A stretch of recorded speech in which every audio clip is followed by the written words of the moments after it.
Bem-vindos de volta à disciplina História do Direito. Bom dia a todos e a todas. Como vocês estão? Espero que estejam bem. Espero que vocês já estejam iniciando os seus estudos para a realização do verbete, a nossa atividade especial desse semestre.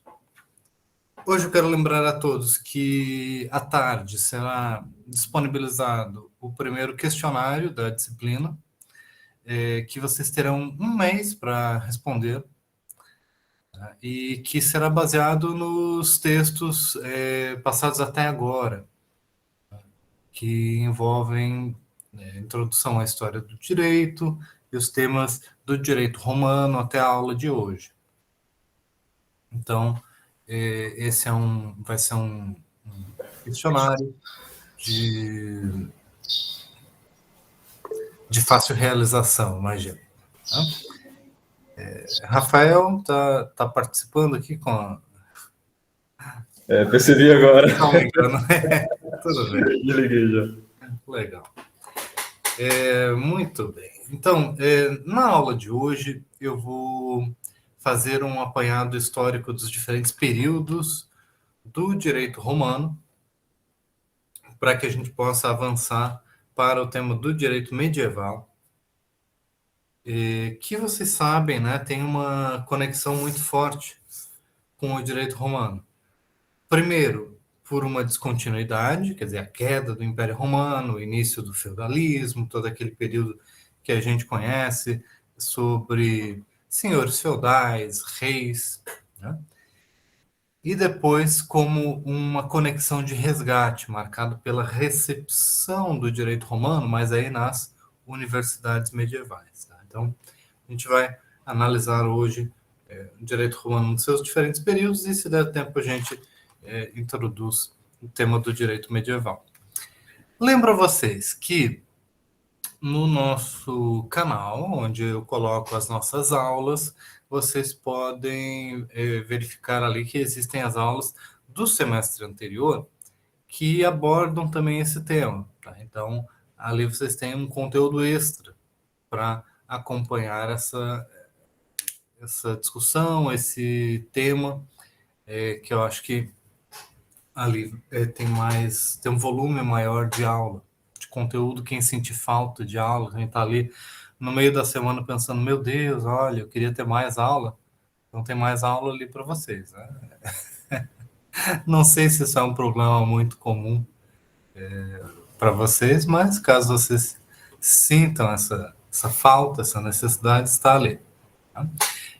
Outra questão é que na semana passada nós fizemos o primeiro curso de extensão, que não foi exatamente um curso assim introdutório, ele tinha as suas complexidades, né?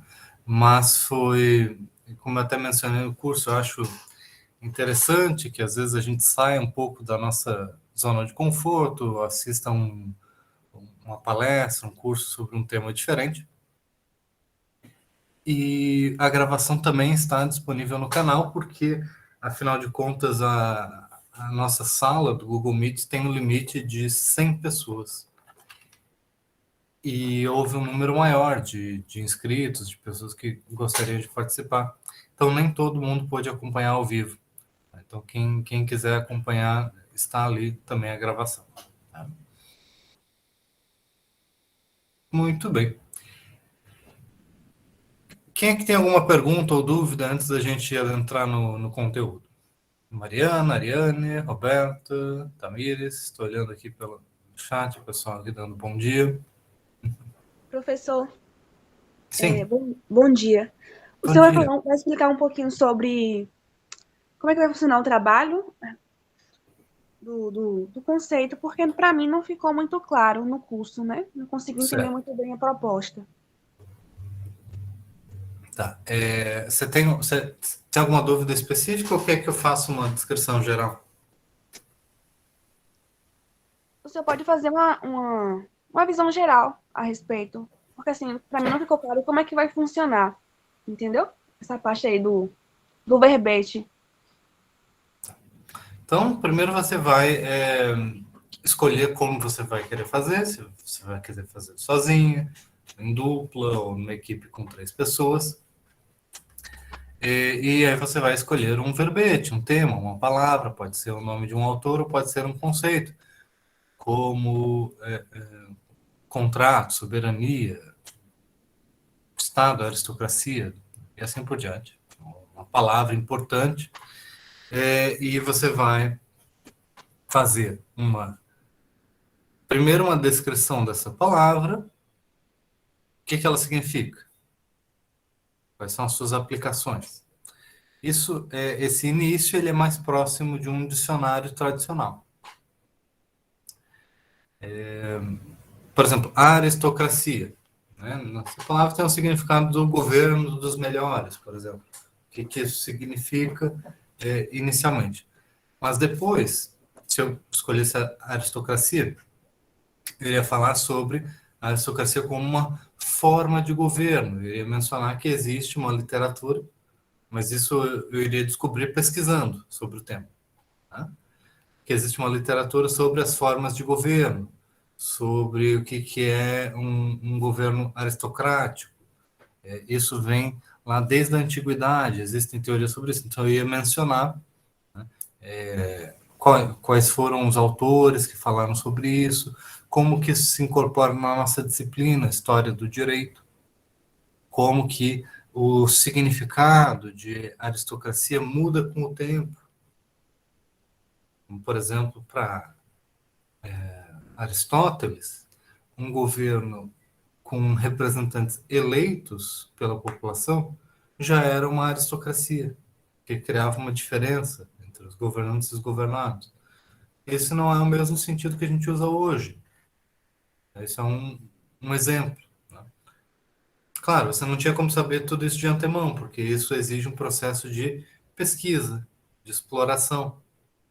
E aí, dependendo do tema que você for escolher, você pode pedir ajuda nos fóruns, para os nossos monitores, para mim, e a gente vai trabalhando em conjunto, compartilhando material, para que você possa fazer a sua própria pesquisa sobre o tema e redigir um texto, né, que a gente chama do verbete, que é baseado nessa palavra. E aí vai ser um texto aí de mais ou menos umas 5 páginas. Eu coloquei ali umas orientações sobre tamanho, né? E o que a gente vai fazer com esse texto? A gente vai pegar o texto de cada um dos grupos e vai unir numa obra de referência construída por vocês. Certo? Lia?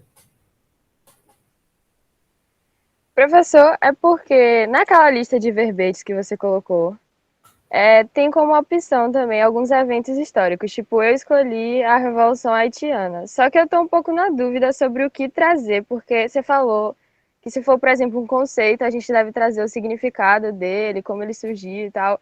Mas sobre um evento histórico como esse, eu estou meio na dúvida sobre o que trazer. Veja, a Revolução do Haiti, ela foi percebida de um jeito na sua época e hoje ela é percebida de outro. Né? Os significados dos eventos históricos, eles também mudam ao longo da história. No Brasil, na época, que era um país escravocrata, a Revolução no Haiti era vista como um sinal de perigo para as elites do país, dizendo assim que se não houver uma preocupação grande com a repressão, com a manutenção do regime escravocrata, poderia ocorrer uma revolução como no Haiti. Isso era visto como um perigo para as elites escravocratas. Recentemente, depois a Revolução do Haiti é vista de outras formas, né, como parte de um processo revolucionário do iluminismo, enfim. A Milena está falando ali no chat. Né? Tem um texto muito bom. Você não precisa fazer aí uma visão tão voltada para para o evento como se fosse um conceito, mas não desse jeito que eu estou falando. Tá? Você pode tentar, talvez, mencionar um pouco sobre como vai se transformando a visão sobre esse evento, mas você pode fazer a contextualização, pode falar a importância desse evento para o pensamento jurídico ou político, tentar conectar uma disciplina. Mas é isso também, gente. Isso é uma coisa que eu tenho que mencionar para vocês. Na medida que vocês começarem a tentar, as soluções vão começar a surgir. Né? Antes de começar a pesquisar, antes de começar a escrever, é muito difícil visualizar a coisa pronta. Então, produzir alguma coisa, conteúdo, não é fácil, né? Ainda mais assim, muita gente está no primeiro ano da graduação, mas é uma coisa que quando vocês começam a fazer, vai começar a andar, eu espero. Guilherme. Professor, eu queria te pedir um espaço aqui, muito rapidamente na aula, só para falar com os colegas que faço parte de um pequeno grupo de pessoas que a gente está indeciso em relação ao tema, e somos 4. Então a gente precisa de ver quem que está interessado nos temas para dividir, né? Então pedir que caso alguém tenha interesse no tema de violência, de nacionalismo, que mande mensagem lá no grupo, que a gente já tem algumas pessoas interessadas e a gente precisa saber de mais nomes para subdividir, né, em 2 grupos. Mas era só isso. Obrigado. Legal. Então é isso, assim, é algo que vocês precisam também criar uma rede de colaboração, mesmo que não seja a sua própria equipe, né? Entre diferentes equipes, trocar as experiências. Olha, eu encontrei esse livro, encontrei esse texto, um artigo na internet, ir compartilhando, compartilhando exemplos também, porque aí as coisas vão ficando mais claras ao longo do caminho. Tá? Ó, decolonialidade, um tema legal. Lembrando também que vocês podem adicionar novos temas, novos conceitos ou outras palavras. Vocês não estão limitados por aquela lista. Para onde envio o verbete quando finalizado? Calma, está longe de estar finalizado ainda. Então até lá a gente vai descobrir. Tá? Fiquem tranquilos. Eu estou brincando um pouquinho, mas é porque assim eu vou colocar na nossa plataforma um espaço para você adicionar.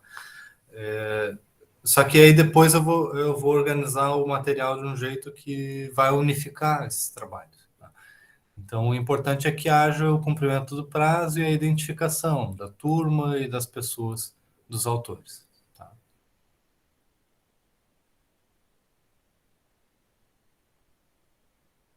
Ok, gente? Então, é isso, assim, ó, fiquem tranquilos no sentido de que vocês vão precisar se dedicar, mas que à medida que vocês forem se dedicando ao trabalho, as coisas vão ficar mais claras, vão funcionar, tenho certeza. Só tomem muito cuidado com o material que vocês forem utilizar para citar as coisas, para fazer as referências bibliográficas e não copiar diretamente as coisas sem citar, tá? Porque é muito fácil encontrar cópias e coisas assim na internet, tá? Já aconteceu um tempo atrás fazer um trabalho dessa forma e aí a gente encontra facilmente, assim, quando existe cópia da internet, tá? Então, aí tem um momento constrangedor porque eu vou publicar mesmo, vou apontar onde que está copiado. Tá? Então, eu espero que vocês não tenham que passar por isso. Mas, professor, já que é Sim. um trabalho de conceito, não vai ser basicamente citações diretas e indiretas? Esse é isso que eu quero dizer com vocês vão isso vai se resolver quando vocês começarem a fazer. Porque, assim, é claro que você vai poder utilizar citações diretas ou indiretas. Quando você cita, você faz a referência bibliográfica, você diz de onde isso, de onde você tirou isso. Então, isso é plenamente legal, regular. E eu peço para que vocês evitem citações muito longas. Tá? Vou citar 10 linhas de citação, ou uma meia página, uma página. Isso eu peço para que vocês evitem. Tá? Porque vocês podem fazer citação, né? Não é proibido. O melhor é que vocês façam uma síntese com as suas palavras, e aí fazendo menção aos textos utilizados. Esse é o ideal, digamos assim. Então, quem é que leu ali o verbete do justnaturalismo, ou o verbete justiça, do dicionário de política do Bobbio, dentre outros autores? Ali vocês vão ver que os autores eles fazem uma síntese daquele conteúdo. É isso que eu quero que vocês façam. Uma síntese organizada.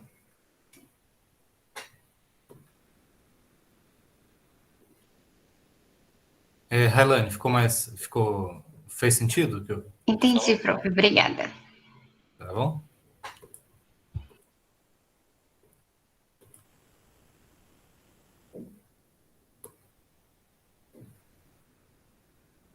Muito bem, vamos lá, vamos ver a nossa projeção aqui, o nosso quadro.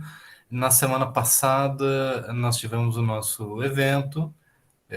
Na semana anterior, nós tínhamos discutido uma aula sobre o direito romano arcaico, e eu mencionei diversas características do direito romano arcaico, que não eram características muito distintas do próprio direito de outras sociedades da época. Tá? A gente pode colocar aqui Roma como uma sociedade, uma cultura do Mediterrâneo, né? Em que, do ponto de vista jurídico, não era muito diferente de outras cidades, outros pequenos estados, outras civilizações. No entanto, Roma tinha uma característica que é compartilhada com alguns outros lugares, que é a exclusividade, tá? E o privilégio associado ao conceito de cidadania. Então, os direitos políticos da cidade estavam fortemente associados à ideia de cidadania, e havia, dentro da cidade, mesmo entre a classe dos cidadãos, uma diferença de status entre as famílias da elite, que se diziam originárias dos fundadores da cidade, e esses são considerados os patrícios, com as famílias que não pertenciam a essa elite agrária, que tinham domínios de vastas terras, que eram considerados aqueles que chegaram depois, digamos assim, na cidade, portanto, eram cidadãos de segunda classe, os chamados plebeus. Tá? Então, em Roma, havia, em relação a dentro e fora da cidade, uma distinção forte entre os cidadãos e os não cidadãos. Isso é uma característica muito comum do mundo antigo, não só do mundo antigo, né? Até hoje a gente vê algumas situações assim, mas em especial isso era muito forte, né? Nas cidades gregas, em Roma, em outros lugares também. E dentro da cidade havia uma divisão também muito forte entre patrícios e plebeus. Talvez vocês lembrem que Roma, na sua fundação, né, era miticamente governada por reis, né, de um período mitológico que a gente chama, porque a gente tem muitas poucas evidências que a gente consegue traçar daquele período, então a gente só consegue acessar aquele período através de narrativas míticas, né, que os romanos criavam sobre o seu passado. E algumas, como eu já mencionei para vocês, são narrativas míticas muito estranhas, né, como a história de Rômulo e Remo, que são abandonados aí na beira de um rio, são criados assim, criados pela própria natureza, e aí tem um conflito entre irmão e irmão mata o outro irmão. São histórias muito estranhas, né? Muito distantes, e aquele período arcaico ele é marcado pela existência primeiro pela existência de reis e depois pela expulsão dos reis de Roma e a fundação de uma república. E essa república ela estava associada inicialmente ao domínio dessa classe, dos patrícios, sobre o governo da cidade. Então nós temos uma república que a gente pode identificar como uma república oligárquica. Tá? Uma oligarquia, isso significa que um grupo restrito e pequeno de pessoas tem o controle do poder político, dos cargos de governo da república, tem uma influência nas decisões políticas da cidade, enquanto que a maioria da população que pertence à classe plebeia tem uma posição de política subordinada, né, com menos influência na cidade, no poder político. Eu também tinha mencionado na aula anterior que, do ponto de vista do direito, a maior parte daquilo que a gente considera relevante sobre a dimensão jurídica, ela se referia à tradição costumeira, uma sociedade que tinha uma cultura jurídica oral e um direito que estava associado à esfera doméstica. Tá? Camila, está um pouco...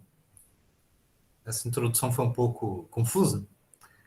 Então, só para situar, eu mencionei, a gente está falando sobre o período do direito romano arcaico. Tá? No período do direito romano arcaico, esse período é um período longo que envolve desde a fundação da cidade, né, e passa pela instauração da república. Então, isso é uma informação importante porque a forma como o direito romano era pensado,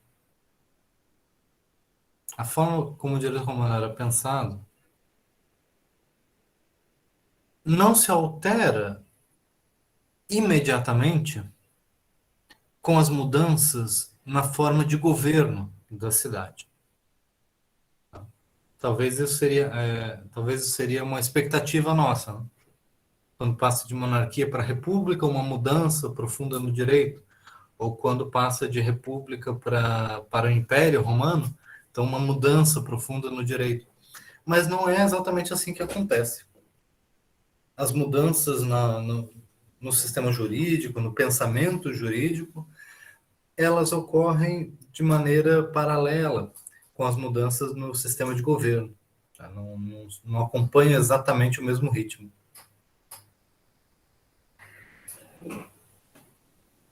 Agora eu vi aqui, né? A Camila tinha perdido a conexão da internet. Tá? Então, legal. Então, até aqui vocês estão acompanhando bem, né? Às vezes a gente é dependente da conexão. Bom, então eu estava mencionando que a fundação, a instauração da República Romana, ela é marcada por esse viés oligárquico do domínio de uma classe sobre a outra, os patrícios. Tá? Esse domínio, no entanto, ele não é exercido sem resistência.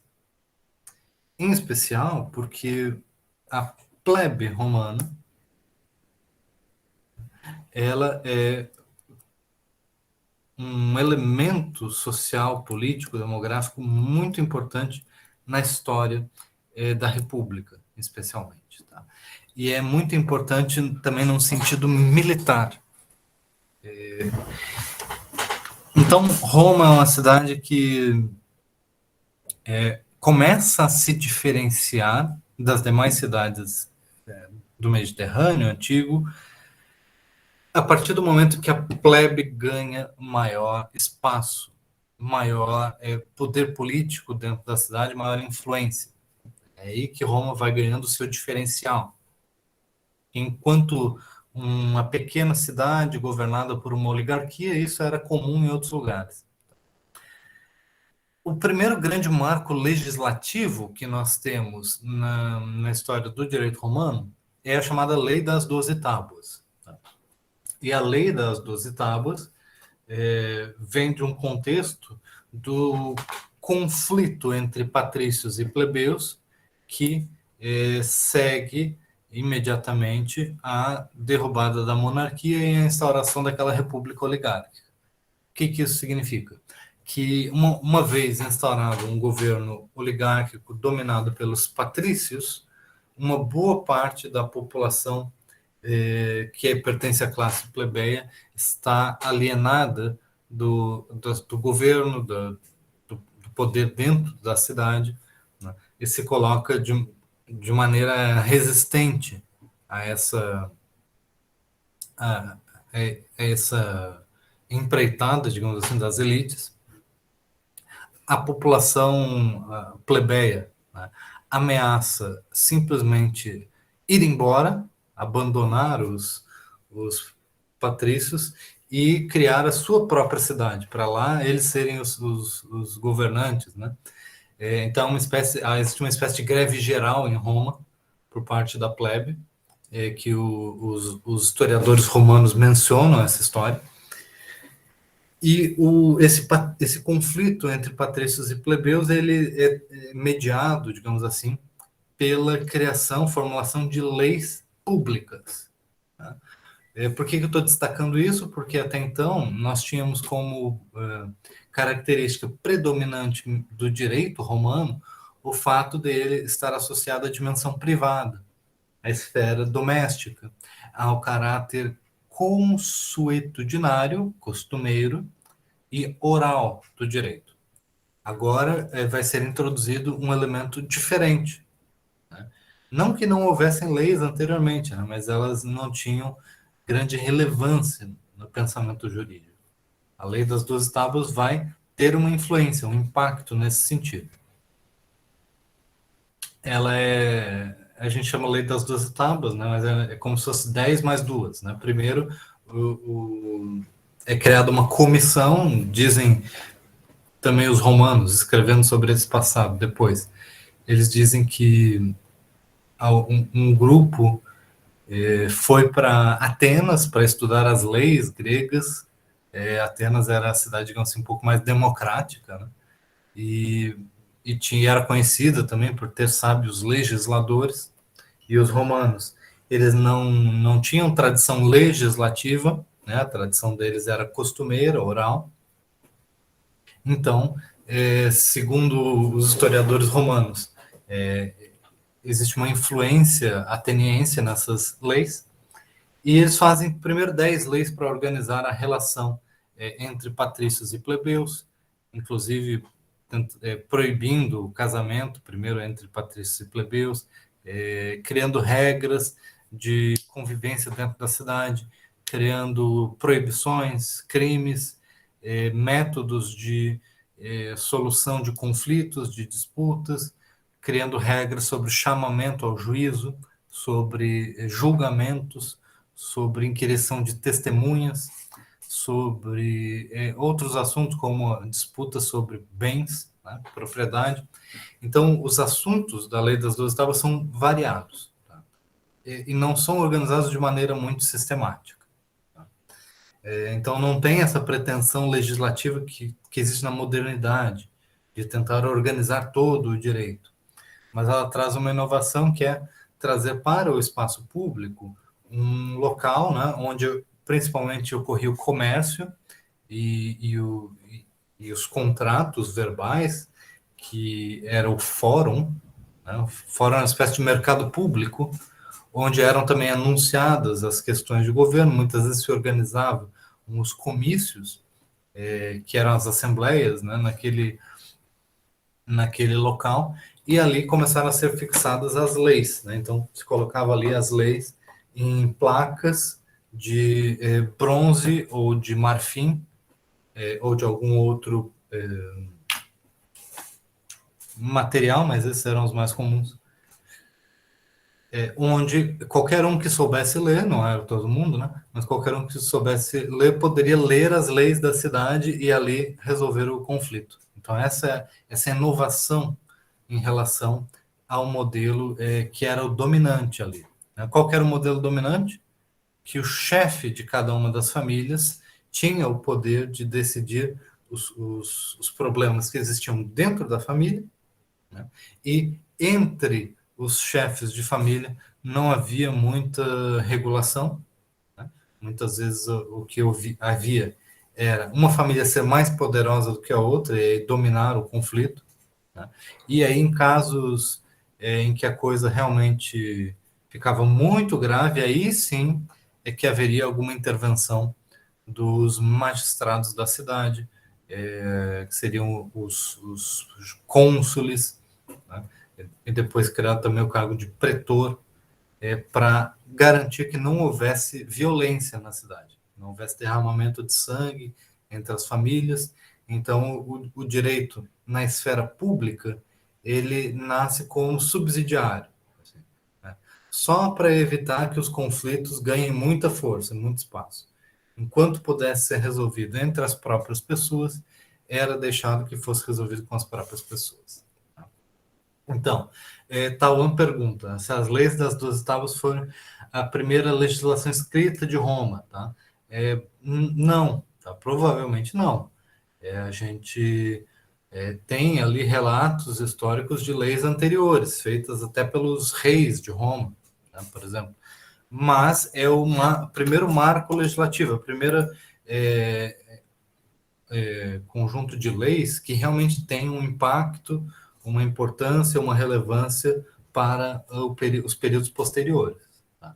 Então, vou dizer assim, são as primeiras leis que têm impacto para as gerações posteriores, tá? Então, quando a gente lê o Código de Justiniano, que vai ser escrito, sei lá, 1000 anos depois,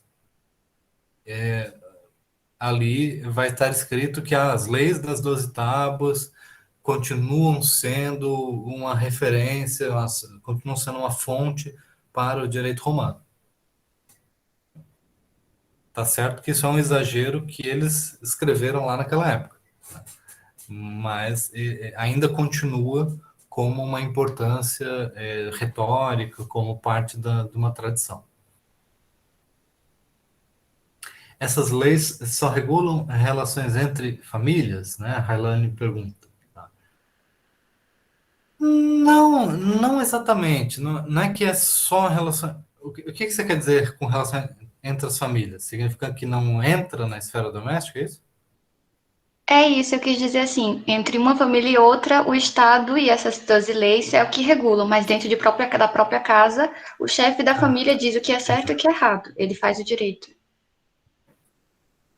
Isso, isso. É mais ou menos assim que a gente tem que compreender a coisa, de fato, tá? Então, dentro da esfera doméstica, existe uma autonomia muito grande, né? E essa autonomia, ela é relatada até às vezes de uma maneira que parece exagerada, que os juristas romanos diziam isso. Antigamente, né, se referindo a esse período arcaico, os pais, eles tinham o poder de matar os filhos, ou de vendê-los como escravos, ou coisas assim, tá? Então, de fato, eles destacavam a grande autonomia que existia dentro da família para que o governante dessa família, que no caso é o pater familias, tivesse a palavra final.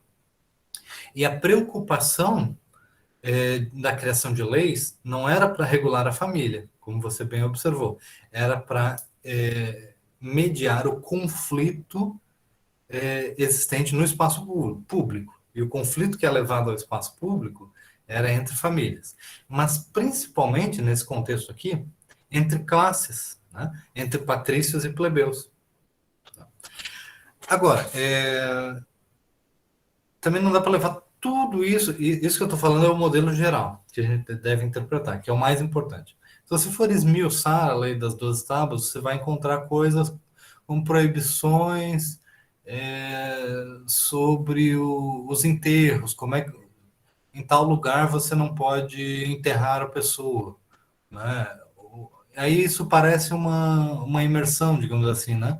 No que a família pode ou não fazer, né? Em relação à propriedade, como que determinado, como que você coloca uma cerca, como que você, que já é um conflito entre vizinhos, mas certas proibições que você não pode fazer que tem um caráter religioso, que também é visto como uma coisa que pode importar para os outros, né? Porque se uma família começa a fazer coisas que violam muito a tradição religiosa, isso pode trazer consequências negativas para a cidade, né? Então, em linhas gerais, você tem razão. Tá? Essas leis, de fato, elas eram preocupadas com as coisas do espaço público e não de dentro da família. Tá? Muito bem observado.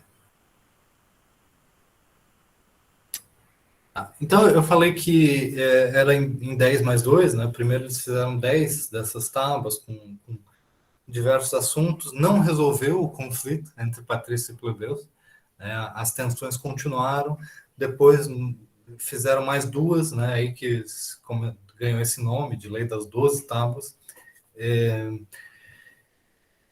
e de certa forma isso vinha de uma tentativa de mediação do conflito. O conflito, de fato, ele vai ser nunca solucionado completamente, tá? Mas a acomodação política que ocorre dentro de Roma não se dá exatamente por essas leis. Tá? Vai se dar pela criação de magistraturas e pela extensão de direitos políticos da plebe. Tá? Porque nesse período, dos primeiros anos da República, as primeiras décadas, havia uma exclusividade muito grande para os patrícios, em todos os cargos de poder. Né? Então, os cônsules, que eram sempre dois, para não ter monarquia, tinha que ter sempre dois, um podendo proibir que o outro fizesse alguma coisa, um veto. Os cônsules, eles eram eleitos, mas primeiro tinham que ser sempre patrícios. Né? Os outros cargos da República também, sempre patrícios, sempre das famílias mais nobres, mais poderosas, mais antigas, mais reconhecidas. Né? Então, é um governo muito restrito a um grupo pequeno, como se fosse uma máfia. E depois esse governo ele se desconcentra na mão dessas elites e passa a ter maior participação popular, tá? Através da Assembleia da Plebe, através da criação do Tribuno da Plebe, através do abandono da proibição de se eleger plebeus para esses cargos. Tá? Continua sendo um pouco mais raro, mas passa a ser possível a eleição de cônsules, de magistrados que sejam plebeus, né? E eventualmente participação desses plebeus no Senado, né? É o local onde os velhos se encontram, né? Para falar de política. Usando aqui a palavra velho, não no sentido assim muito pejorativo, mas é porque Senado vem de senex, né? Que é a mesma palavra de senil, né? Que é justamente mesmo o lugar onde os velhos se reúnem.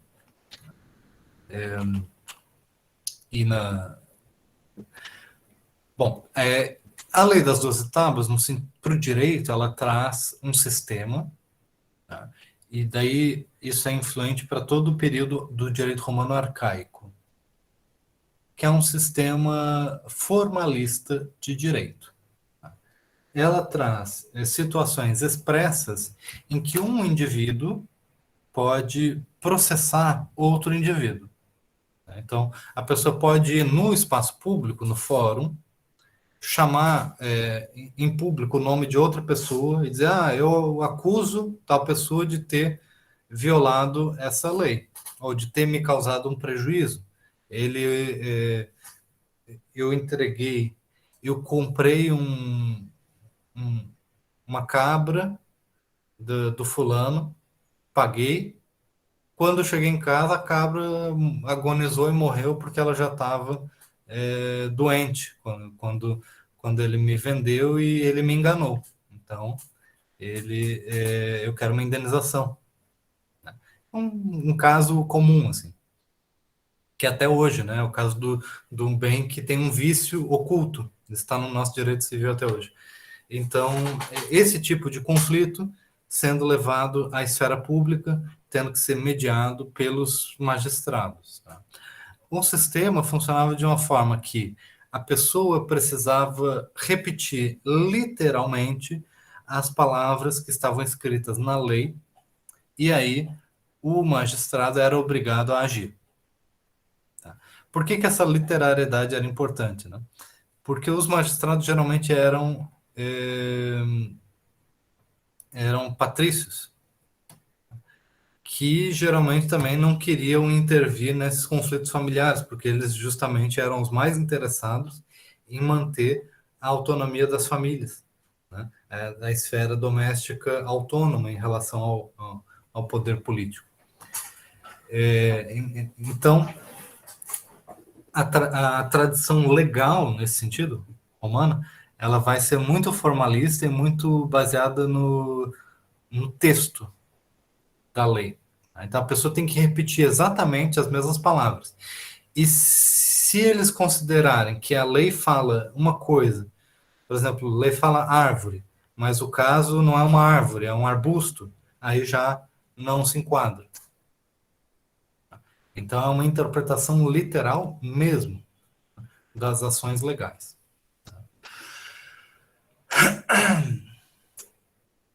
O Victor pergunta se a lei evidencia a escravidão por dívida. Sim, tá? A lei fala que se o indivíduo que o indivíduo pode ser escravizado por dívida, sim, porque a dívida ela tem um aspecto muito próximo daquilo que a gente consideraria criminal. E isso para a gente é muito estranho, né? Porque na época como que se faziam os contratos, como que se faziam os pactos, tá? Através de juramentos, e juramentos que geralmente envolviam um ritual religioso, né? Então a pessoa pegava uma estatuazinha de um familiar, de uma entidade, de um deus, né? E ao fazer aquele pacto com outra pessoa, ela diz assim, né?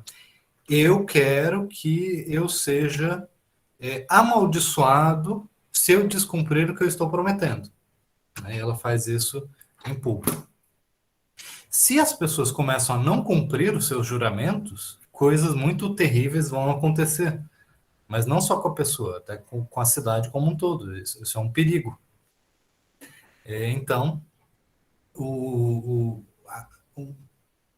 devedor, né, uma pessoa que não paga a dívida, isso tem uma dimensão criminal muito forte, uma dimensão de ofensa à religião muito forte. Então, e aí era visto como gravíssimo. E a escravidão era um mecanismo punitivo que era visto também como uma forma de tomar de volta, fazer cumprir o pagamento. E aí a escravidão poderia ser proporcional à dívida. Né? Pode ser por um período de tempo restrito. Uma coisa que os romanos dizem que era comum nessa época era o pai, né, o pai é o chefe da família, o pater, né? Em vez dele se entregar como escravo, ele entregava um dos filhos. Então é por isso que se menciona essa história do pai vender os filhos como escravo, ou entregar os filhos como escravo, porque é uma forma do pagamento da dívida, né? Entregar o filho, né? E aí a gente pode analisar com mais detalhes se nessa época a escravidão tinha as mesmas características de como vai ter depois. A escravidão dos conquistados em guerra, dos estrangeiros, e é ainda mais diferente da escravidão da modernidade, que está inserida num contexto de exploração capitalista e tudo mais, né? Então, a escravidão tem uma história muito, muito complexa, assim. E, de fato, a Lei das 12 Tábuas trazia isso, e trazia coisas muito estranhas, como se a pessoa devesse para várias pessoas, como é que se resolvia esse conflito? A pessoa, ela tem 4 credores, ela deve para 4 pessoas. O que vocês acham que era a solução jurídica trazida pela Lei das 12 Tábuas para o caso da pessoa que devia para mais de um credor? Ninguém se arrisca? Havia a partilha. Ser escravo de todos. A Lei das 12 Tábuas fala na partilha da pessoa. Tira um braço para um, uma perna para outro e vai realmente esquartejar o sujeito. Essa é a solução. Não é uma solução muito, muito feliz, né? Eu pensei nisso, mas não é muito inteligente, porque eles não vão ter, dependendo do quanto o cara devia, só um pedaço de carne não é útil, né? Tinha que trabalhar por turno, trabalha para um, paga a dívida, trabalha para o outro. Então, exatamente. Existem algumas disposições na Lei das 12 Tábuas que os romanos depois vão apontar como muito desproporcionais, muito desarrazoadas. Como você falou, assim, não são muito inteligentes, né? Então, são muito excessivamente rigorosas, excessivamente duras. Era pena de morte para tudo, né? Até porque não existiam muitas outras formas de punição, né? Então, esse era um tipo de sistema rígido, formalista, no sentido de que a interpretação da lei não era muito complexa, né? Era um sistema assim que colocou na forma escrita, que é uma forma muito mais rígida, costumes ou ditados que vêm de uma tradição oral, em que as coisas são mais flexíveis. Então, uma coisa é a pessoa que fala assim, tem que matar mesmo. Outra coisa é botar no papel e dizer, não, tem que ser esquartejado. E isso gera um sistema legal muito estranho para a gente, né? Muito rígido, muito duro. Tá? Mas era um direito que era ao mesmo tempo baseado na tradição e estava ganhando forma escrita, então estava se transformando. Tá? Dá vontade de ficar explorando mais esse tema, porque é um tema muito interessante. Tá? As disposições da lei, tinha muita coisa peculiar, muitos casos interessantes, mas a gente também não pode se dedicar muito a esse período. Tá? Nesse período arcaico da República Romana, é um período de expansão das magistraturas. São criados vários cargos diferentes, vários postos que são eleitos. Tá? Todos os cargos da República Romana são eleitos através das assembleias.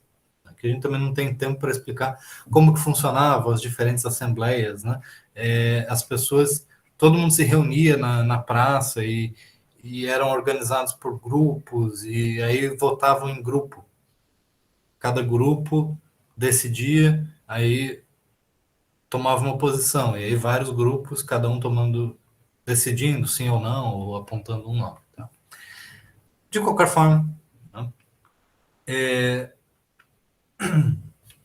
Anteriormente, primeiro a gente tem esse sistema criado pela Lei das 12 Tábuas. Um bom tempo depois é criada a figura do pretor. O pretor é o magistrado responsável pela administração da justiça. Tá? Porque, como eu tinha falado antes, a cúpula do governo em Roma era composta por 2 pessoas, os cônsules, tá? Que eram 2 pessoas de igual status, como se fossem 2 presidentes, né, da República. Então, a eles cabia decidir sobre todas as questões, inclusive, muitas vezes, mediar esses conflitos dentro da cidade. O cargo de pretor ele é criado justamente para que os cônsules não tenham que lidar com isso, não tenham que lidar com esses julgamentos, com essas controvérsias judiciais. Né? Então, é uma subdivisão, digamos assim, de competência. Né? Os cônsules continuam acima e aí os pretores um degrau abaixo nessa hierarquia política e institucional. Tá? Os pretores eles vão ter um poder de mando dentro da cidade, assim como os cônsules. Então, eles representam a força da república, eles representam o poder público. Isso significa que eles são acompanhados de ajudantes que carregam porretes, né, chamados faches, que eram usados para exercer a coerção, que era um símbolo de autoridade. Isso significa dizer que se o pretor manda um cidadão fazer uma coisa ou outra, o cidadão tem que obedecer. Porque o pretor ele tem essa autoridade, ele tem esse poder de mando. E aí, se o cidadão não obedecer, ele tem os lictores, que são os ajudantes do pretor, que carregam o porrete, e aí eles vão dar com o porrete na cabeça do cidadão desobediente. Tá? Ele não tem o poder de vida ou morte dentro da cidade. Não pode executar os cidadãos. Né? Fora dos muros da cidade, ele tem esse poder, mas ele está fora dos muros da cidade no contexto de guerra. Então, os pretores eles também podem liderar exércitos nesse contexto, porque eles têm essa autoridade. Mas dentro da cidade, exercendo o poder civil, eles têm um poder limitado, mas que representa essa autoridade coercitiva. É daí que vem a expressão fascismo, né? Referindo a esse porrete, né? que representa o poder da autoridade de coagir as pessoas. Esse porrete tem também uma lâmina, né, como se fosse um machado, representando esse poder de vida ou morte fora do contexto civil, né, no contexto militar. Algumas instituições republicanas usam essa simbologia até hoje. Está presente em bandeiras de estados, de diferentes lugares. É uma simbologia bastante comum. Os pretores são esses magistrados responsáveis por administrar a justiça. Portanto, à medida que o direito ele é conduzido, direito na esfera pública, ele é conduzido pelos pretores, a gente vai chamar isso do direito pretoriano. Tá? Porque é a partir do exercício da autoridade legal que as coisas vão sendo decididas, que a lei vai sendo implementada, e o direito ele vai se transformando, mas vagamente, lentamente, a partir do exercício do poder desses magistrados. Tá? Um caso clássico é o pai que vende o filho como escravo muitas vezes, e aí começa a ficar ridículo. Começa a ficar abusivo. Então, os romanos eles relatam um caso de um filho, e lembrem-se, o filho ele não precisa ser uma criança, tá? Ele pode ser um homem adulto, mas que ainda está subordinado ao pai, ao pater, familias. Então, os romanos contam a história de um sujeito que ele quebrava tantas promessas aí de dívidas, que ele entregou o filho como escravo 3 vezes. Aí, na terceira vez, as pessoas ficaram revoltadas com isso, chamaram o magistrado e disseram, não tem como, né? Isso aí está uma avacalhação. E aí o magistrado, com o seu poder, com a sua autoridade, ele tem poderes de fazer coisas extraordinárias, como emancipar um filho. Então ele pode dizer assim, não, você não é mais filho desse pater, você não está mais submetido a essa pessoa. Agora você é um cidadão livre. Enquanto pretor, ele tinha esse poder.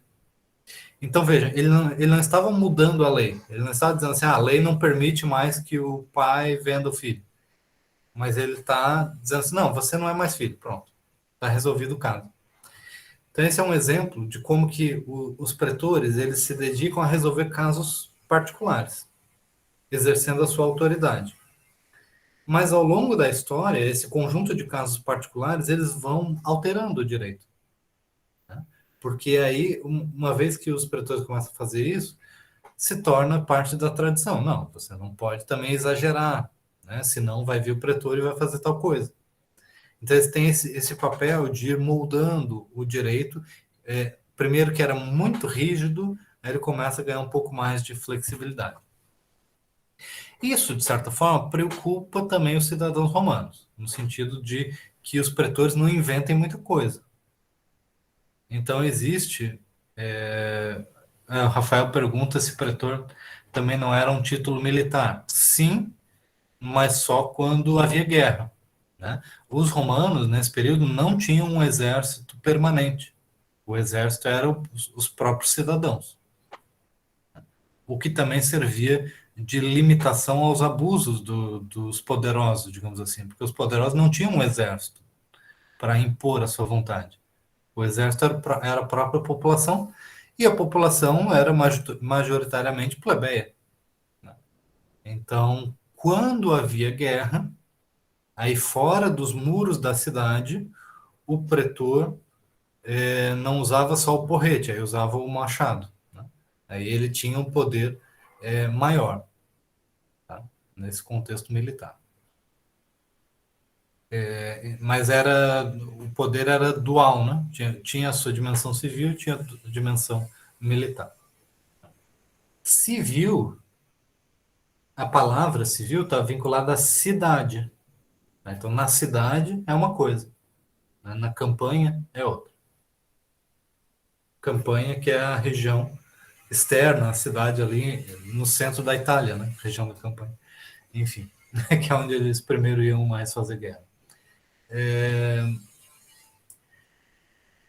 Então, vejam, os romanos eles também tinham uma preocupação em limitar o poder dos magistrados, tá? Para que eles também não inventassem muita coisa. Então, o direito pretoriano ele era limitado pelo direito civil, o direito da cidade, dos cidadãos romanos, né, que era expresso pela tradição e pelas leis.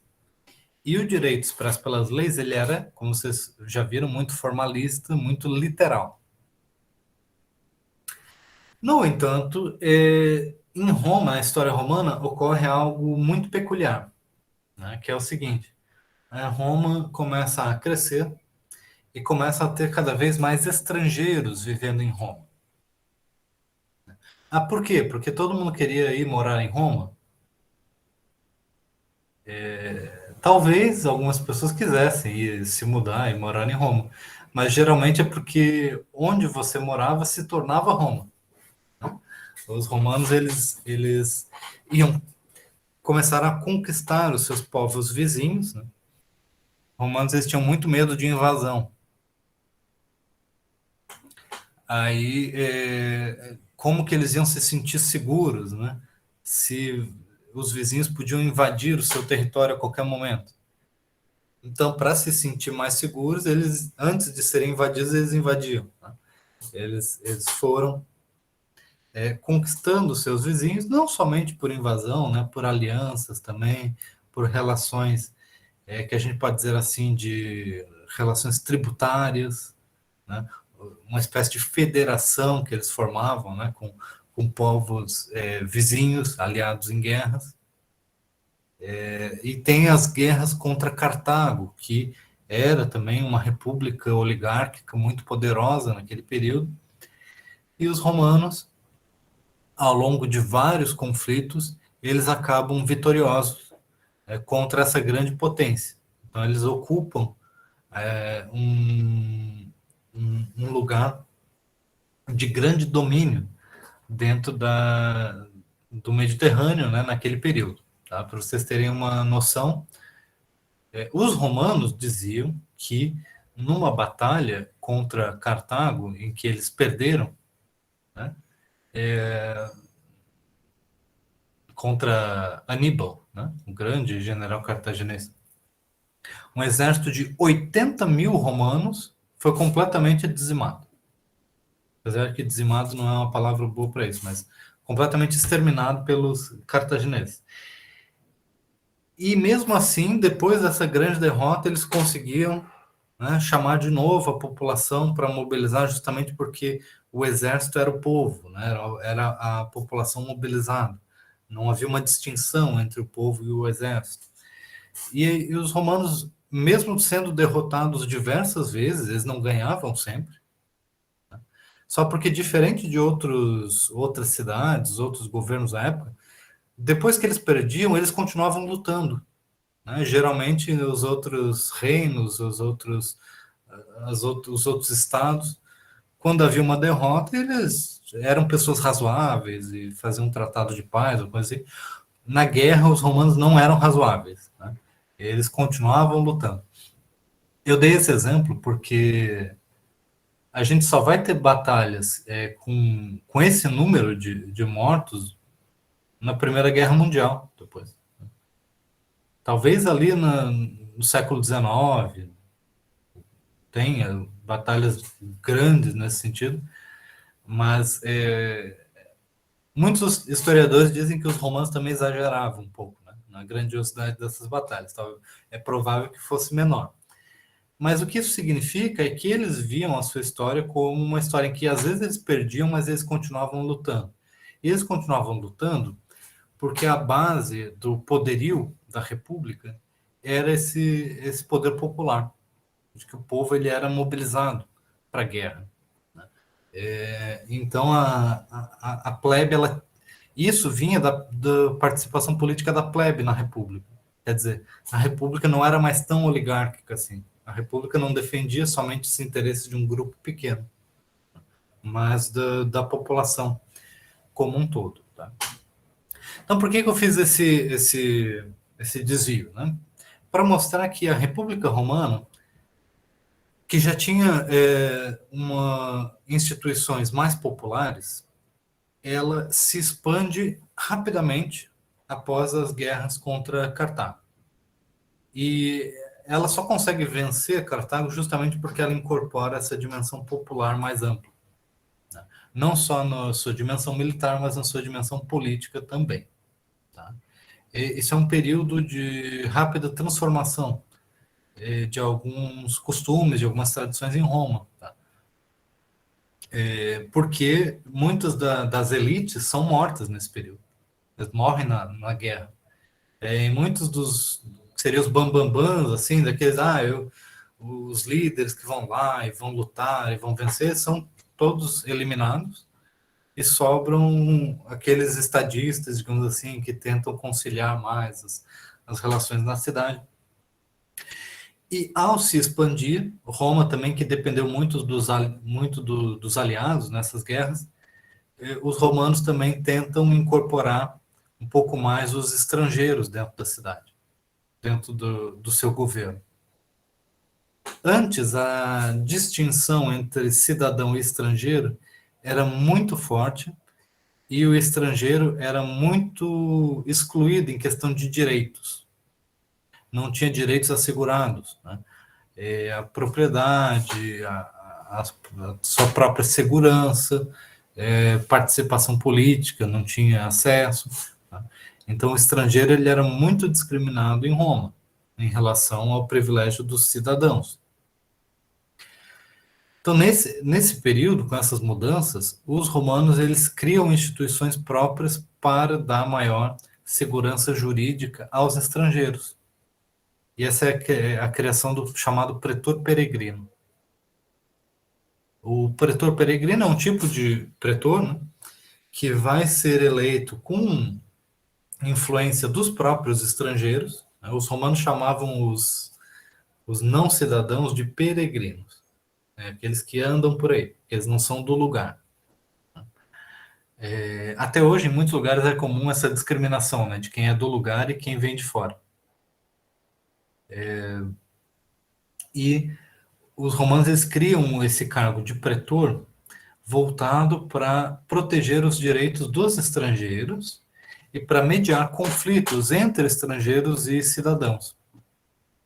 Porque até então, os cidadãos eles tinham muito mais privilégio em relação aos estrangeiros e os estrangeiros sentiam que em qualquer conflito eles eram sempre prejudicados.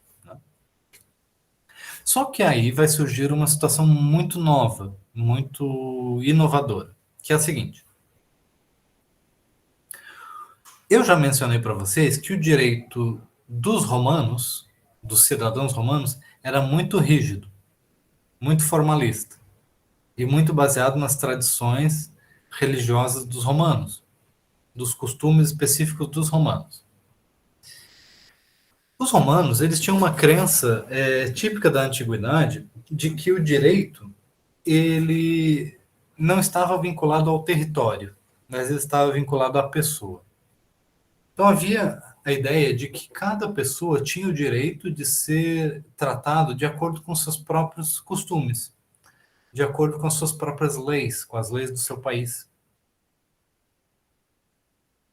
O que isso significava? Que, então, se a pessoa vinha da Babilônia, ela tinha que ter os seus direitos, enquanto pessoa da Babilônia, respeitados. Ou se a pessoa vinha da Núbia, da Numídia, ou da Ibéria, ela tinha que ter os seus costumes jurídicos respeitados. Isso gera uma situação muito estranha, porque aí os romanos vão criar um cargo de pretor, mas esse pretor ele tem que ser capaz de lidar com direitos de diferentes origens, em vez de aplicar o direito romano. Isso é uma situação muito peculiar e muito única. Em vez de criarem uma biblioteca de estudos multiculturais, né, para as pessoas estudarem as diferentes tradições do mundo, os pretores começam a fazer outra coisa, que é assim, em vez de eu conhecer os costumes de todos os povos diferentes, eu vou buscar soluções que não dependam de um costume ou de outro. Então, assim, se vocês tiverem que resolver um conflito entre duas pessoas que vêm de duas tradições diferentes, duas religiões diferentes, de dois lugares diferentes, você não vai poder escolher um sistema ou outro para resolver o conflito. Então, o que vocês podem fazer para resolver um conflito de pessoas que vêm de sistemas de crenças muito distintos? Você tem alguma ideia?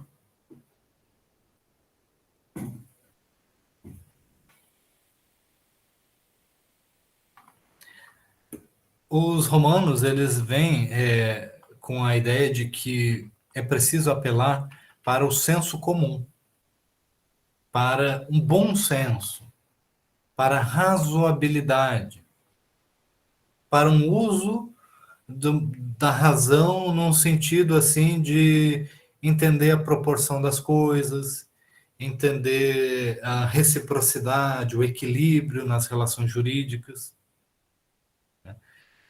De onde que vinha isso? Vinha da lei? Não. Isso não estava escrito em lugar nenhum. Então, como é que um sistema legal poderia ser escrito dessa forma? Né? Justamente porque a lei romana ela era aplicável somente aos romanos e não aos estrangeiros. Aos estrangeiros, então, o que cabia? Uma solução de conflitos baseado na intermediação exercida por esses pretores. Faz sentido? Tá? Então, é um sistema de solução de disputas baseado na mediação, baseado na autoridade do pretor. Ele tem a autoridade de bater não só o martelo, mas o porrete na cabeça das pessoas, mas ele vai tentar não fazer isso, ele vai tentar buscar uma acomodação, uma solução justa para cada caso concreto. Então, assim surge esse direito baseado na influência dos estrangeiros em Roma. Com o passar do tempo, esse direito voltado para os estrangeiros, ele vai ganhando corpo, ele vai se tornando um lugar onde as pessoas começam a discutir o direito. Os pretores eles começam a publicar livros, né, sobre como que eles exerceram a sua em que momentos em que ele teve assim grandes soluções, né? Porque alguém que exercia o cargo de pretor, às vezes ele queria ser eleito cônsul, né?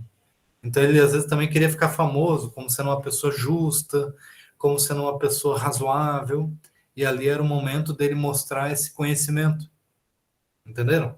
Faz parte também de uma trajetória. Então, é como a Helene coloca, ele age como um árbitro, né, de um conflito, e não como alguém que vai impor a lei, mas como alguém que vai fazer com que os dois lados vejam a razão. Tá? Aí acontece uma coisa muito interessante, que é a seguinte. Começa a surgir dois sistemas paralelos. Um sistema rígido, baseado na interpretação literal das leis, que é o sistema aplicado aos cidadãos romanos. E um sistema flexível, baseado na razão, na razoabilidade, nos precedentes, né, que começam a ser aplicados também. E esse outro sistema é aplicado aos estrangeiros. Ou então, quando existe um conflito entre romano e estrangeiro. Aí os romanos eles começam a achar muito interessante esse negócio desse direito mais flexível, mais, né, versátil, mais baseado numa ideia de solução de conflitos, de racionalidade. E eles olham e dizem, pô, mas esse sistema está ficando melhor do que o nosso. Né? Os romanos eles passam a incorporar essas inovações do direito criado pelos pretores, dos pretores peregrinos, ao direito civil romano. Tá? Então, os próprios romanos eles abandonam aquele sistema muito rígido, baseado na sua tradição, e aderem agora a um sistema jurídico mais aberto à discussão teórica sobre o direito. Porque para você resolver um caso, não basta ler literalmente a lei, ou não basta simplesmente reproduzir o que a tradição já diz. Agora existe um espaço na cultura romana para que as pessoas comecem a debater quais são as melhores soluções jurídicas. Percebem? Aí as pessoas começam a publicar um livro, começam ter um estagiário, digamos assim, né? Tem um pessoa mais velha que já tem um conhecimento maior, e tem o jovem que vem de uma família mais rica e quer que o jovem seja um dia um político poderoso. Então coloca o jovem para aprender com essa outra pessoa, para ter uma formação.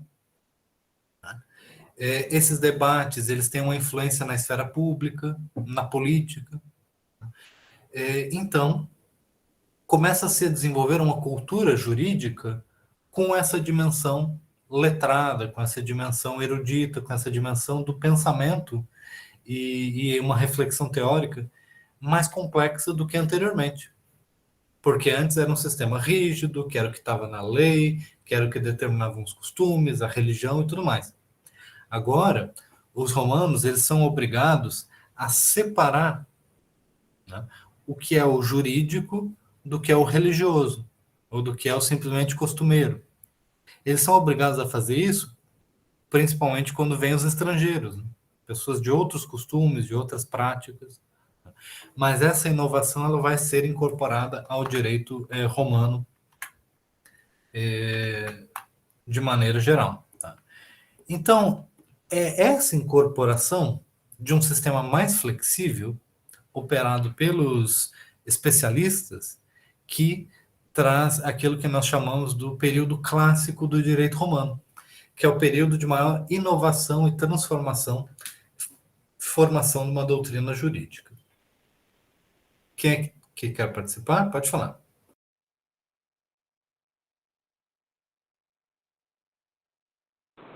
Eu levantei a mão sem querer, professor. Ah, tudo bem. Foi mal. Achei que alguém tinha perguntas. Tá? Alguém quer aproveitar essa pausa? Não? Bom, uma das maneiras em que o direito vai se estruturar nesse momento, já que não vai ser pela lei rígida, já que não vai ser de forma estruturada pela religião, pela tradição, vai ser através de fórmulas. As fórmulas vão ser instrumentos utilizados pelos pretores para dizer como que os julgamentos irão se dar. Tá? Eu não expliquei isso até agora, mas eu estou falando de pretores e agora eu vou falar de juiz. Existe uma diferença. Tá? Os pretores eram os cargos, aqueles que eram eleitos para administrar a justiça. Mas o pretor, ele, na grande maioria das vezes, ele não julgava os casos particulares. Ele não tomava a decisão judicial. O que ele fazia? Ele pegava as duas partes, né, as duas partes numa disputa, e ele perguntava assim: você confia no seu João? É um velhinho, assim, de bengala, uns 75 anos. Aí, tá, confia no seu João. Aí perguntava pro outro: você confia no seu João? Confio, tá, então... Ele dizia assim: seu João, tô fazendo uma brincadeira aqui, né, óbvio. Você vai seguir tal e tal linha. Assim, se for comprovada tal e tal coisa, então a decisão é essa. Se não for comprovada tal e tal coisa, então a decisão é mais ou menos nesse sentido, tá bom? Tá bom. Então ele dava pro juiz uma fórmula de como resolver o julgamento, mas ele não decidia o mérito. Ele atribui essa decisão de mérito a um terceiro que as pessoas confiavam.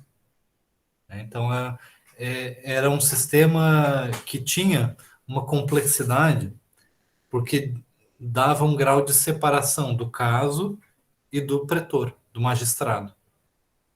Porque quem iria decidir realmente era uma pessoa do povo. Entenderam? Tipo um júri popular, como falou Tauan. O júri era também uma das formas que o pretor utilizava. Em vez de apontar uma pessoa, podia apontar um grupo de pessoas. Então foram os romanos, de certa forma, inventaram esse sistema em que, ao invés do magistrado decidir o mérito, ele compõe esse julgamento com diversas pessoas. Professor, Então ele também não assume as consequências, né, de ter decidido de um jeito ou de outro. Diga, Raila. então o juiz ele não era um cargo fixo? Isso. Aquilo que os romanos chamam de iudex, né, que vai formar a palavra juiz, não era um cargo fixo eleito. Quem era eleito era o pretor. E o pretor ele tinha o poder de executar a sentença, né, de resolver o conflito, de mandar pegar os bens, de mandar prender ou coisas assim. Tá? Mas justamente porque ele exercia esse poder, ele preferia não julgar. Ele atribuía a um terceiro o papel de julgamento. Faz sentido? Sim, obrigada. Então, esse é um sistema muito influente, né? Porque ele tem um mérito de reduzir o potencial de conflito de interesse do magistrado com a causa. Porque o magistrado romano, ele tinha pretensões políticas. Isso era parte da lógica do sistema. Então era óbvio que depois de um tempo ele queria ser eleito, coisa assim, né? Então, justamente por isso ele não iria julgar diretamente o caso dos seus adversários políticos, competidores nas próximas eleições. Né? Havia essa separação, justamente para criar um sistema complexo. O que o pretor fazia era apresentar as fórmulas do processo, como que o processo iria se dar, como que iriam ser ouvidas as testemunhas, ou quais que eram os critérios de evidência, quais que eram os critérios de julgamento. Então ele ia detalhando o processo. E é claro que ele ia depois, as pessoas começavam a conhecer essas fórmulas, né? Então as pessoas assistiam aos julgamentos em praça pública. Isso era um período que não tinha televisão, né? Não tinha internet, não tinha nada para fazer quando você estava de barriga cheia. Então, as pessoas adoravam assistir os julgamentos, né? O que vocês não podem esquecer também compunha um elemento de limitação do que o direito podia fazer, né? Então, se fosse uma pessoa muito popular, com grande apelo da população, não tinha como você condenar a pessoa sem ter um estouro de violência. Ou o contrário também, se fosse uma pessoa muito odiada pelo público, né, ia ser difícil a pessoa sair ali ilesa. Então, a plebe, a população também tinha uma participação muito forte ali nos julgamentos. O Guilherme, quer fazer a pergunta para a gente? De forma mais... Diga. Não pensando nessas fórmulas, eu acho que o senhor ia chegar nisso agora. Mas elas podem ser uma espécie de método a que se pode se recorrer não só naquela decisão, mas em decisões posteriores? Quando a gente fala em método jurídico, essa expressão é mais ampla, né? Porque pode envolver assim, método de estudo, método de pensamento jurídico, é uma coisa mais teórica.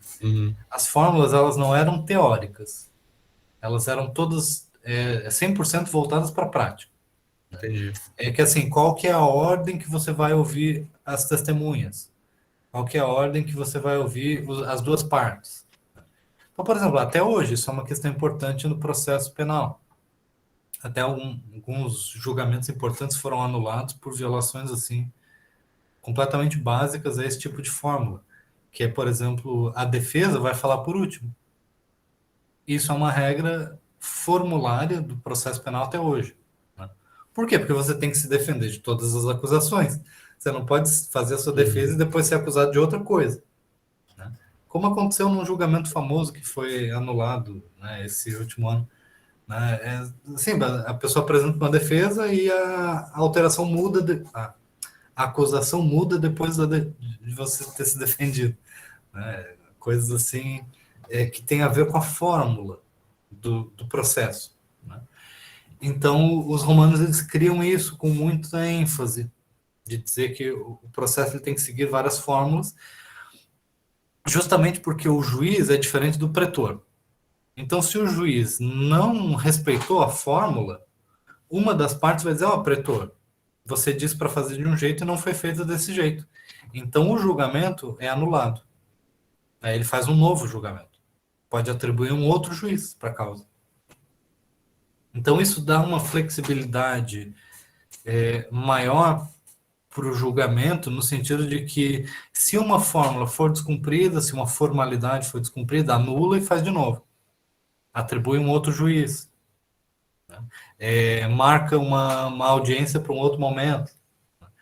Então, o processo ele vai se tornando mais complexo, porque ele vai tendo mais regras, mais elementos, em que as partes estão interessadas no cumprimento das regras. Às vezes o público acompanha isso. Então, a esfera judicial, digamos assim, em Roma, começa a ganhar uma relevância, uma importância muito grande para o funcionamento daquela sociedade. Faz sentido?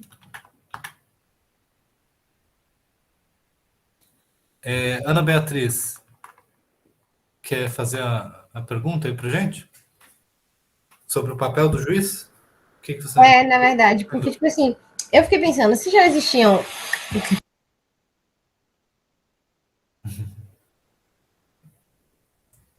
Deu um barulho aí? Não... Então, o juiz era quem decidia o mérito. Tá? Então, por exemplo, hoje, o júri, ele vai... as pessoas vão apresentar para o júri as evidências e o júri vai apresentar a convicção em relação ao que aconteceu, né? Se aconteceu o crime ou não, a materialidade, a autoria, se foi a pessoa o autor do crime ou não. E aí, se o julgamento ocorreu dentro da fórmula prevista, dentro da formalidade legal, o mérito é a decisão do júri. Você não vai questionar. Então, é mais ou menos esse o papel do juiz no direito romano.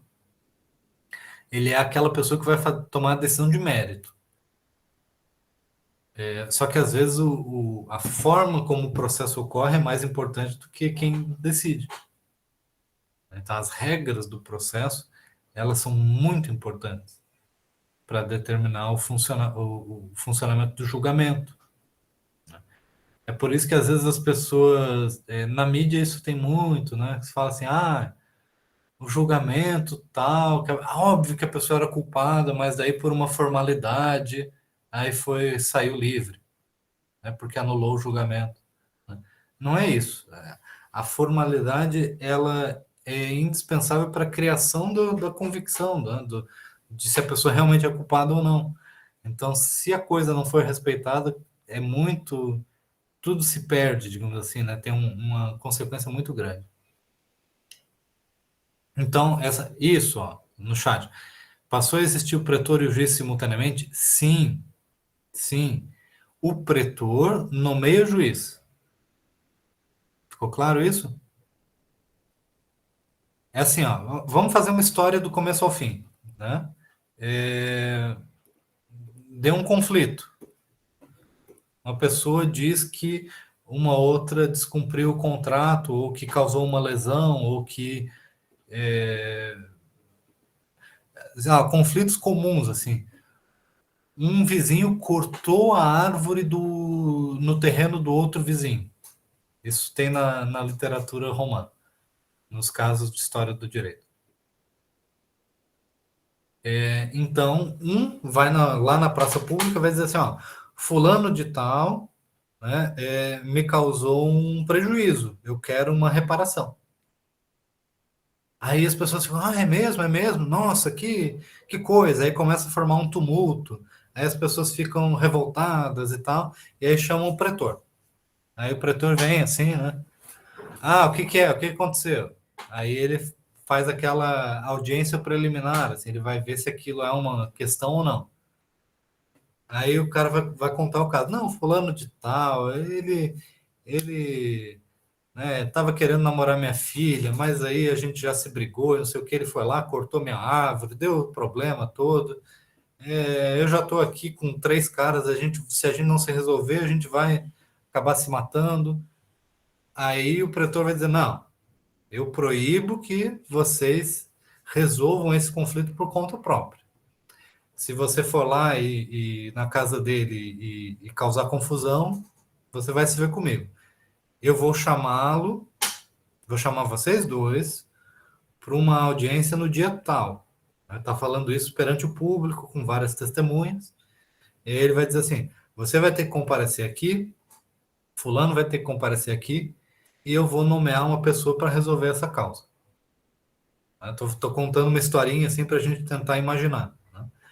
Aí o pretor ele tinha esse poder de chamar as pessoas, né, como no português fica famoso, a toque de vara, né, com esse elemento coercitivo, de que você é obrigado a comparecer à audiência. Então você pode ser trazido à audiência pela força para participar desse julgamento.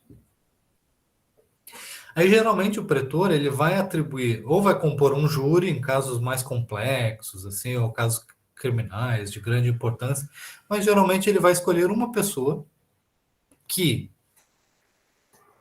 num exemplo, numa historinha, pode ser como eu tinha dito antes, né? Pode ser uma pessoa reconhecida como mais velha, mais sábia, uma pessoa respeitada na vizinhança, que vai ser o juiz. Ou então, com o tempo, isso começa a se tornar mais comum, pode ser um ajudante do pretor. Pode ser alguém que ele confia e que ele tem... essa pessoa tem conhecimento, ela sabe como julgar, então eu vou deixar essa pessoa aqui para julgar. Tá? Então, aí o pretor vai nomear um juiz da causa. E ele vai dizer para o juiz e para as partes o seguinte, né? Esse julgamento vai se dar de tal forma, né? Primeiro uma pessoa vai falar, aí depois vai ser ouvido não sei o quê, aí depois vai ser trazido aqui o animal que disseram que estava envenenado, aí ele vai falar ponto por ponto como que o processo vai se dar. ele vai fazer isso através de fórmulas verbais. Às vezes até rimando, fazendo um cordel, assim, alguma coisa, para que todo mundo consiga lembrar. E aí a população toda fica acompanhando o julgamento, fica vendo como é que é.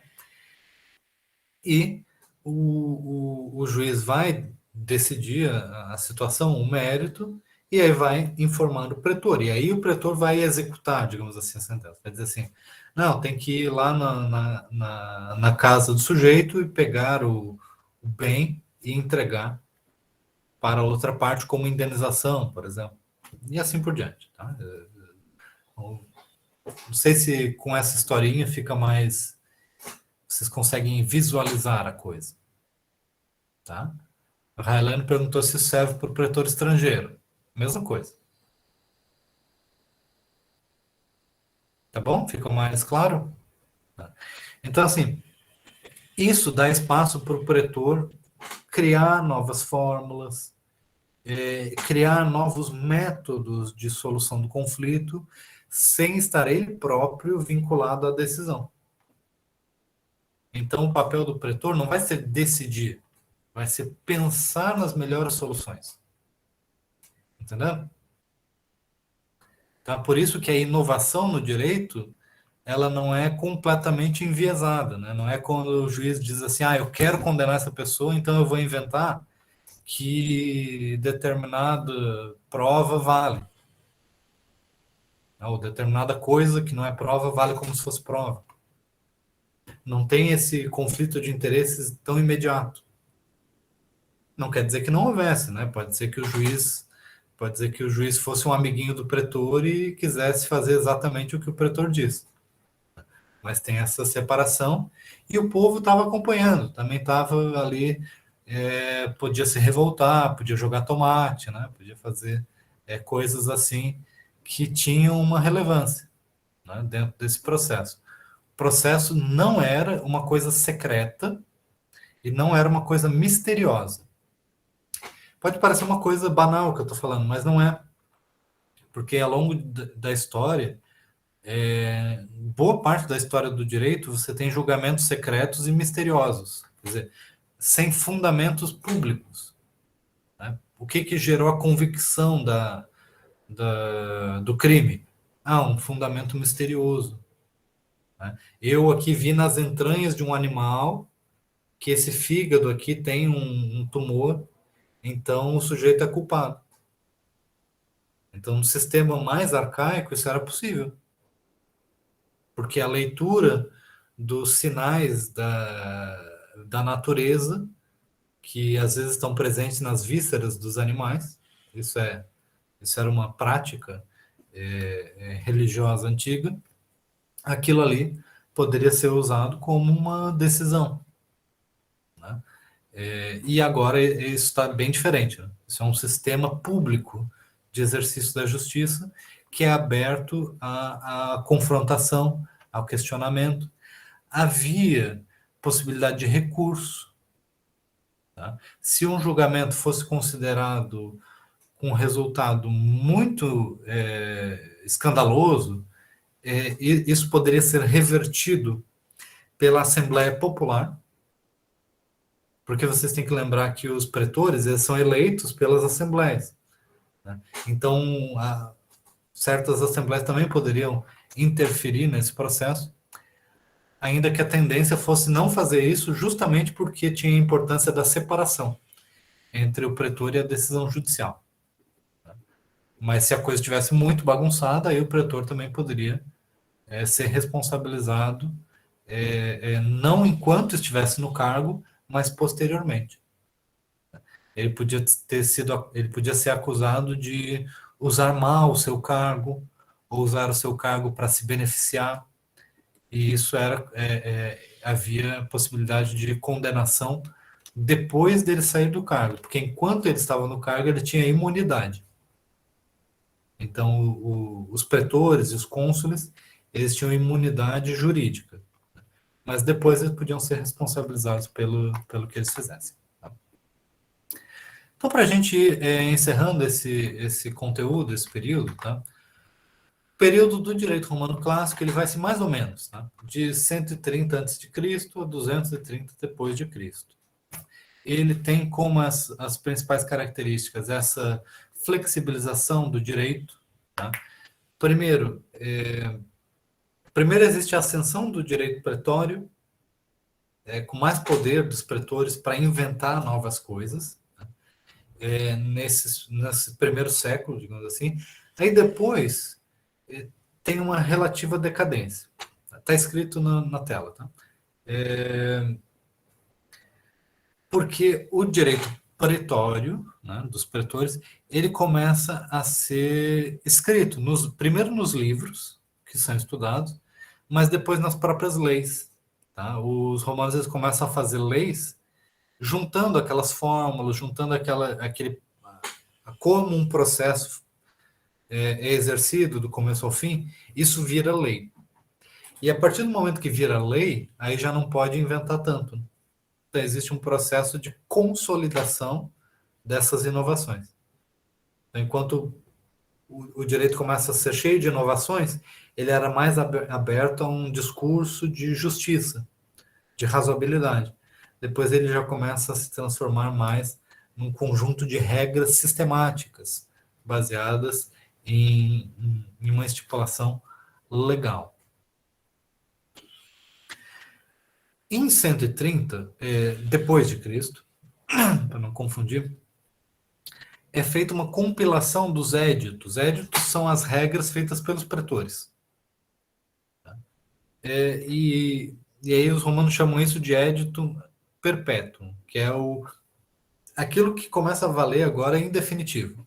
Quer dizer assim, os pretores eles não precisam inventar coisas novas, porque já passou 200 anos aí de inovação, todos os pretores inventando coisas novas, agora já tem um corpo doutrinário, um corpo de regras já estabelecido, então as regras são essas. Então existe uma consolidação do direito nesse período clássico. Então, primeiro, uma inovação rápida, né, muitas novidades, aí depois uma estabilização.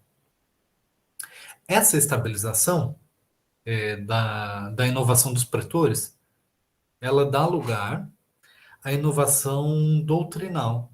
Quer dizer, em vez dos pretores inventarem novas fórmulas, agora os doutrinadores vão inventar novas maneiras de usar as fórmulas, de navegar no processo. Tá? Então, nós temos um período que é marcado pelo desenvolvimento das doutrinas de direito, dos livros de direito, dos juristas famosos que vão ser influentes na formação intelectual do direito romano. Isso é a característica do direito romano do período clássico. Ao mesmo tempo, o que vai dar mais ou menos encerramento a esse período é a fixação das regras, a generalização da cidadania romana, a ideia de que todos os cidadãos do Império Romano, eles vão potencialmente ser cidadãos, então não vai mais ter diferença entre estrangeiro e cidadão, então não vai ter mais motivo de por que incorporar outros elementos ao direito romano, porque agora o direito romano vai ser universal. Todos os povos vão ser tratados pelo direito romano. Então, isso, ao mesmo tempo que expande a cidadania, dá mais acesso ao direito a todas as pessoas, faz com que o direito perca a capacidade de incorporar coisas novas. E esse também é um período em que deixam de ter grandes nomes do direito, né, influenciando a formação do pensamento jurídico. Aí você tem uma lista de juristas que vão ser considerados muito influentes, mas eles vão morrendo e as novas gerações elas estão mais preocupadas com a burocracia do império, com a manutenção do poder imperial, né, com servir ao imperador e às elites, ganhar um cargo, lá na Gália, né? ou na Síria, participar da administração do império, e menos numa discussão teórica sobre a justiça. Teórico-prática, né? Como vinha sendo desenvolvido à época. Então, essas são as características do período clássico do direito romano. E só para a gente encerrar, tem um contraste, tá? O que vem depois, a gente chama de época pós-clássica, vai ser depois desse período de apogeu até a codificação do direito romano pelo imperador Justiniano. Então, esse período é chamado pós-clássico, e ele é marcado por essa vulgarização do direito, quer dizer, cada lugar, o império é muito grande, né? Ele passa a acomodar fórmulas mais simples para que ele possa ser aplicado de maneira mais prática, menos elaborada, menos complexa.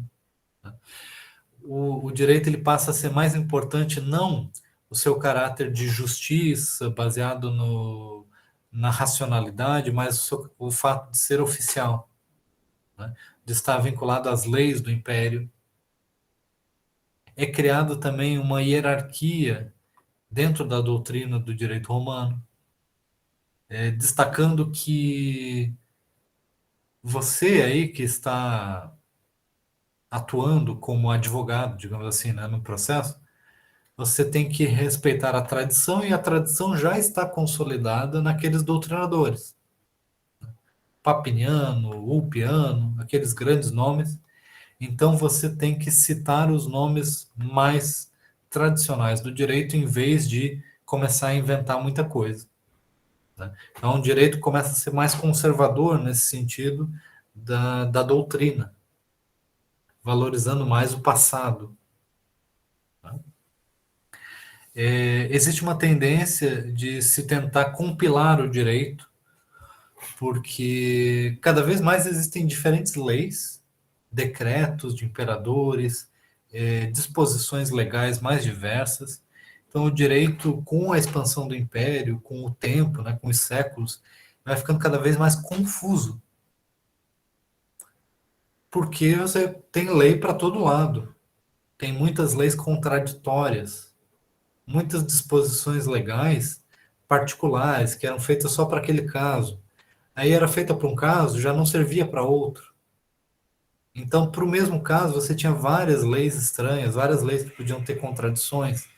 Então, havia uma busca pela compilação e pela codificação do direito, dizendo assim, não, tais leis realmente estão em vigor, outras já foram revogadas.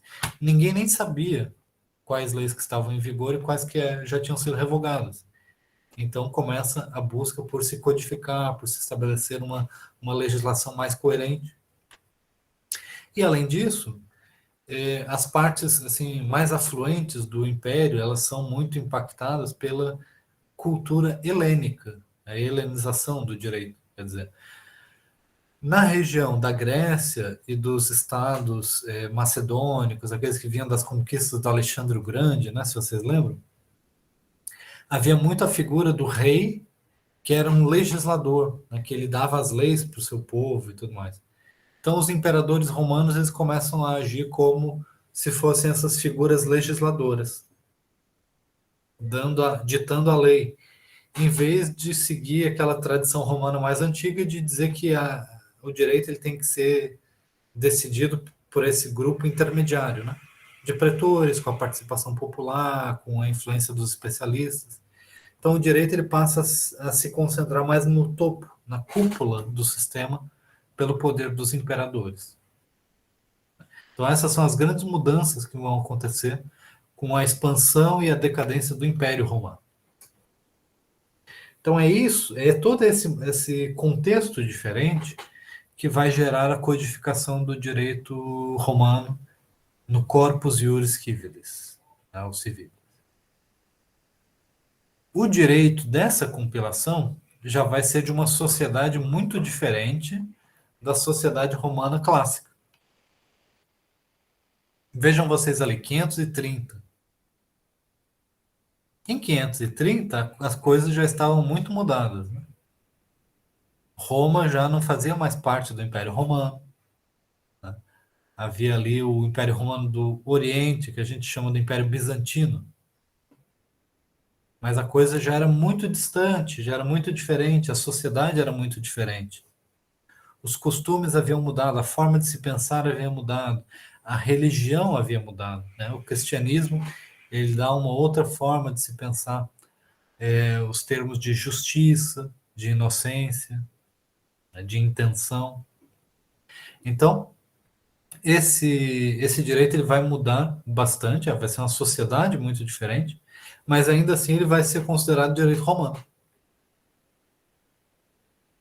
E esse vai ser o direito romano mais influente da recepção do direito romano, que vai ocorrer lá na Idade Média. Vocês lembram? As universidades medievais, elas vão estudar o quê? Elas vão estudar o Código de Justiniano. Só que o Código de Justiniano é uma obra criada num contexto já muito tardio, que tentava resgatar a glória do período clássico, mas numa sociedade muito diferente, um formato muito diferente. Porque na época clássica não havia codificação. Né? Na época clássica, havia uma participação muito diferente nos julgamentos. Né? O direito não estava num livro em que todas as respostas estavam no livro e a pessoa só precisava ler as respostas no livro e decidir o caso concreto, fazendo uma subsunção lógica, quer dizer assim, verificar se o que está no livro é o caso, e aí aplicar a regra ao caso. Não. O direito romano da época clássica era bem mais complexo. Ele envolvia a participação das partes, um juiz determinado, o pretor supervisionando, um certo olhar popular sobre os julgamentos. Agora a coisa vai ser muito diferente. Vai ser um imperador que, com a sua autoridade, afirma que o direito é aquilo ali. Afirma que o direito é aquilo ali. Por quê? Aquilo ali é a síntese de uma tradição, de uma doutrina, de um conhecimento acumulado ao longo de séculos. Então, ali já está a verdade, a resposta. E quem quiser aplicar o direito, basta aprender lendo o livro e aplicando à prática. Tá? Então, o direito romano mais influente para o nosso direito civil, né, para a formação universitária do direito, é esse direito romano tardio. Ficou clara essa trajetória, pessoal? Tá? Então, é depois disso que a gente vai ter o direito medieval, daí eu trago na próxima aula. Tá? O que acontece com a influência do direito germânico, com as transformações daquela sociedade e qual vai ser o resultado do resgate do direito romano na Idade Média. Tá bom? Então, até semana que vem. Espero que vocês estejam gostando. Deixem aí as suas perguntas, os seus comentários. Tá? E até a próxima. Tchau, tchau. Tchau, professor. Até a próxima semana. Tchau, professor. Até semana que vem.